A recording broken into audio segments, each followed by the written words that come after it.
Civil सेवा की तैयारी अब और भी स्मार्ट, सेल्फ स्टडी के मैप्स के साथ। पाइए बेहद इंटरैक्टिव मैप्स, लंबे समय तक याद रहने वाला विजुअल लर्निंग अनुभव।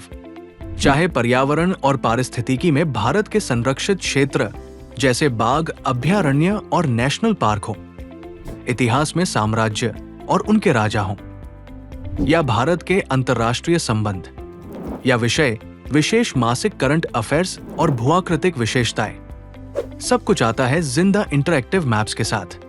सेल्फ स्टडी मैप्स सिविल सेवा अभ्यर्थियों के लिए पहली बार, क्योंकि जिसे आप देखते हैं उसे आप याद रखते हैं। Anyone, any time, anywhere.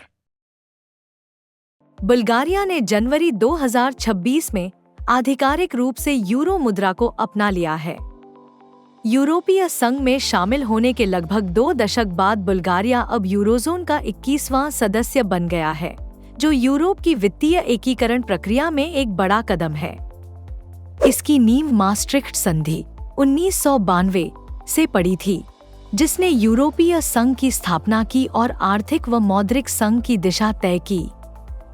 Eurozone उन यूरोपीय संघ देशों का समूह है जो यूरो को अपनी आधिकारिक मुद्रा के रूप में इस्तेमाल करते हैं। बुल्गारिया के जुड़ने के बाद यूरोपीय संघ के 27 में से 21 देश अब यूरो साझा करते हैं।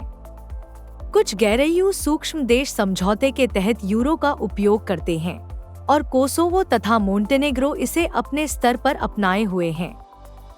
यूरो अपनाने के लिए देशों को समायोजन मानदंड पूरे करने होते हैं: कम महंगाई, स्थिर विनिमय दर, मजबूत वित्तीय अनुशासन और अनुकूल राष्ट्रीय कानून।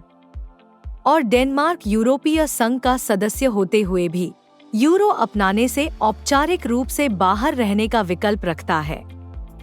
यूरोजोन में शामिल होने से आर्थिक स्थिरता बढ़ सकती है, मुद्रा बदलने की लागत घटती है और व्यापार तथा पर्यटन को बढ़ावा मिलता है।